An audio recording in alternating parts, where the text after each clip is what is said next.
Muy bien, continuamos con más de su noticiero Hora Clave Productiva, ya en este segundo segmento con el ingeniero Walter Arce, ¿verdad? Él es costarricense de nacimiento, pero actualmente pues en una gira acá por Honduras y en exclusiva para noticiero Hora Clave Productiva, patrocinado él, ¿verdad? Por Alianza.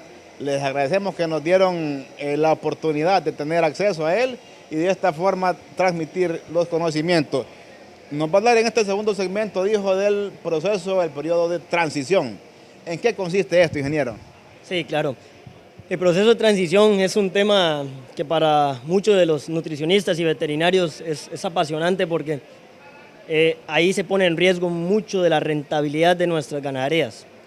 ¿Y en qué consiste? Como decía, 30 días antes del parto, 30 días después, es un periodo donde la vaca tiene muchos cambios a nivel de requerimientos de nutrición, o sea, requerimientos de nutricionales, porque la vaca viene de no producir leche a producir leche. Eso genera un aumento y una necesidad de glucosa, ¿verdad? Que si nosotros no conocemos o no tenemos las herramientas para nutrir a ese animal, fallamos y generamos problemas, como por ejemplo, pérdida de peso. ¿Por qué un animal pierde excesivo peso después de parir? Porque ella, la vaca, o normalmente la vaca en este caso, ¿verdad? Pero también podemos hablar de una oveja, de una cabra en sistema lechero, ¿verdad? Pasa exactamente lo mismo. Va en aumento la producción de leche. ¿Por qué? Porque su genética muchas veces es producir leche, ¿verdad? Ella está en su sistema es producir leche para mi cría. Entonces, si nosotros no nutrimos, no le damos las herramientas a esa vaca para que produzca eficientemente, lo que hace es agarrar reservas corporales, agarra la grasa del cuerpo de ella para producir energía. Y ahí tenemos problemas como cuando un animal pierde mucha condición corporal, peso, se pone en riesgo la reproducción. Ahí empezamos a veces ganaderías que las vacas no se preñan a los 5 meses, 6 meses, 7 meses, y las vacas no se quieren preñar, pero es por un faltante de energía. ¿Y por qué? Porque no le estamos nutriendo a esa vaca, no le estamos dando las fuentes para que ella produzca eficientemente. Me ha pasado mucho que llego a una lechería y ¿qué me encuentro? Que una vaca de 7 meses de parida come igual que una vaca de 1 mes de parida. La misma. No debería ser. ¿Por qué? Porque el animal recién parido tiene una necesidad mucho más alta a nivel de nutrientes que una vaca de 7 meses de parida.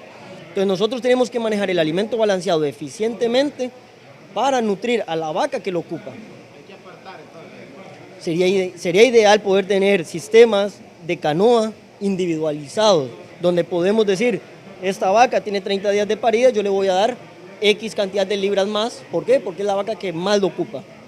Una vaca que ya está preñada, tiene 7 meses de parida, ocupa menos. Entonces ahí hacemos una diferenciación y hacemos el uso de los alimentos balanceados de una manera mucho más eficiente. Ingeniero, ¿qué otro factor se juega ahí en eso, en ese tema de alimentación, en el post, en el pre y en el post? ¿Cuáles son los otros factores? ¿Tiene que ver razas, tiene que ver peso, genética, entre otros? Sí, otro de los factores es el pre. Muchas veces agarramos nuestras vacas secas, que le llamamos normalmente, que es antes del parto. Son vacas que no tocan el alimento balanceado. Están a puro pasto, ¿verdad? ¿Y qué es lo que pasa cuando se acerca el parto?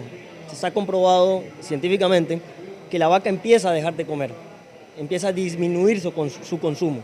Cuando una vaca empieza a disminuir su consumo, normalmente ella sigue con su necesidad de nutrientes. No es que la necesidad de nutrientes baja, ella sigue con la necesidad. Por lo tanto, ahí es donde entra a participar nosotros como asesores nutricionales, el veterinario y los ganaderos. Tenemos que saber que en ese momento, antes del parto, tenemos que empezar a volver a introducir un alimento balanceado adecuado a la vaca.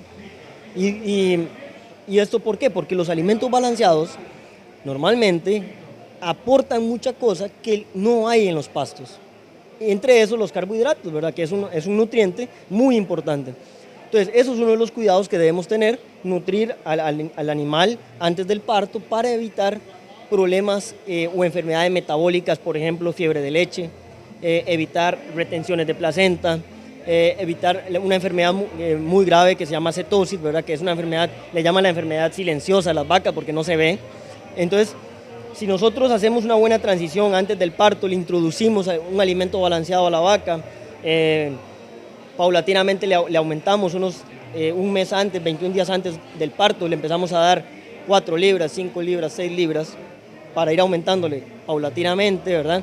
Hacemos que el rumen comience a trabajar nuevamente con granos, ¿verdad? Que es lo que normalmente más trae los alimentos balanceados, y nutra esa necesidad, ese requerimiento nutricional que tiene el animal. Entonces, con eso intentamos marcar con una X el problema, ¿verdad? Y intentamos evitar. La otra es que después del parto empezamos a introducir el alimento de vaca lechera, algún alimento Vita, ¿verdad? O Ali, para que vaya aumentando, pero hay que ir aumentándoselo. Como les decía ahora, no podemos, si le damos 3 libras, no podemos darle 3 libras todo el rato, porque la necesidad de requerimiento nutricional va para arriba.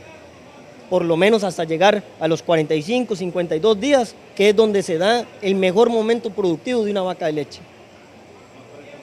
45, 52 días. Ese es el pico de producción de una vaca.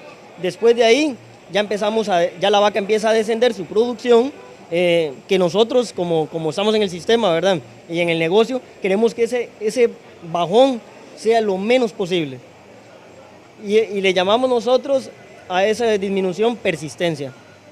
Cuando una vaca disminuye muy rápido, decimos que tiene una mala persistencia. Cuando disminuye lentamente, tiene una buena persistencia. ¿Y esto por qué? Porque a veces hay genética, ¿verdad? Que la vaca desciende un poco más rápido, pero mucho pasa también por nosotros. ¿Cómo nutrimos a ese animal para que mantenga una persistencia más buena durante toda la lactancia? ¿Cuál debe de ser el contenido de esos alimentos balanceados que nos habla, tanto en el pre como en el post?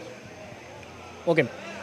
Normalmente en el pre buscamos hay diferentes estrategias nutricionales dentro del alimento balanceado, pero una de las más importantes es y más económica para el productor, ¿verdad? Usamos un alimento bajo en calcio, ¿verdad? ¿Por qué? ¿Por qué bajo en calcio? Porque cuando disminuimos el calcio 21 días antes del parto, hacemos o buscamos que la vaca no tenga fiebre de leche. Entonces, esa es una estrategia que dentro de los alimentos de vaca pronta son bajos en calcio. Normalmente el contenido de sal, que la sal es cloruro de sodio, es menor. ¿Y por qué es menor? Porque el cloruro de sodio está comprobado que nos predispone al animal a una retención de líquido en la glándula mamaria y nos genera edema. Esa inflamación que se da después del parto, que llamamos edema mamario, y eso nos va a perjudicar en la parte productiva también. También evitamos contenidos altos de melaza, ¿verdad? ¿Por qué? Porque la melaza es una fuente alta de potasio, y el potasio también es un mineral que puede predisponernos a problemas metabólicos a la hora del parto. Entonces, esas son estrategias dentro del alimento balanceado, ¿verdad? Y la otra muy grande es utilizar sales aniónicas. Las sales aniónicas, ¿qué son?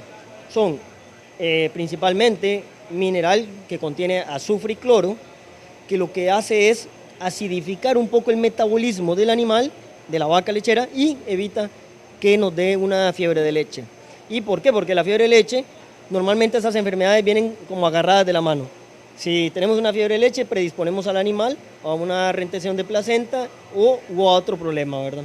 Después del parto, queremos un alimento que nos aporte buen contenido proteico, pero que también nos aporte buen contenido de carbohidratos.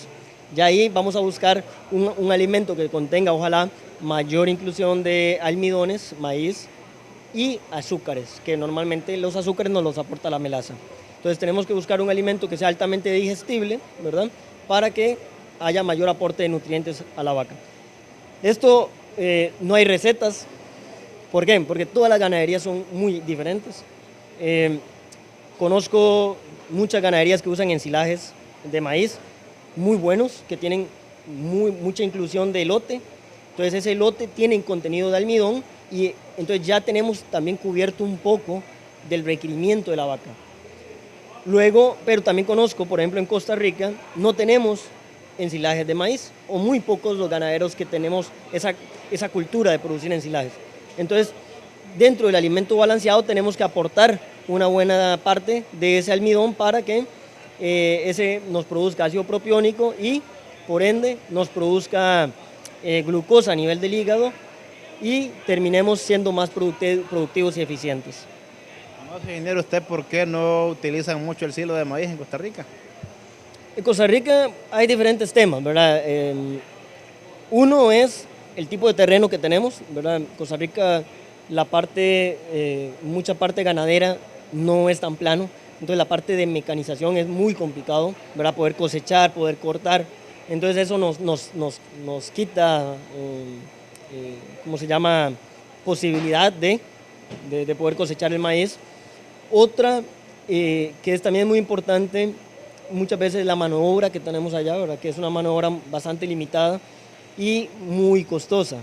Entonces hace que se nos eleven los costos productivos y mejor basamos nuestra dieta en pastos de piso.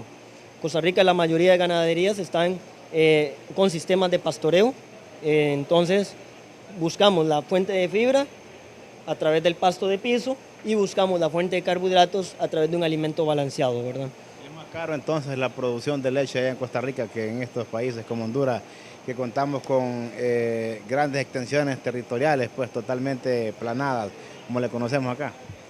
Sí, creo que tal vez no es que sean más caras, ¿verdad? Sí hay un costo intrínseco mayor de producir 1 kilo de leche, que llamamos nosotros, ¿verdad? ¿Cuánto nos cuesta producir 1 litro, ¿verdad? De leche? Pero Honduras, que conozco varias regiones, creo que tiene un potencial muy alto cuando buscamos intensificar nuestro sistema, ¿verdad? Falta mucho por hacer porque todavía falta mucho de buscar sistemas rotacionales eficientes, ¿verdad? Donde haya un sistema de pastoreo más eficiente para que la vaca aproveche y que la pastura permita una recuperación mejor, ¿verdad?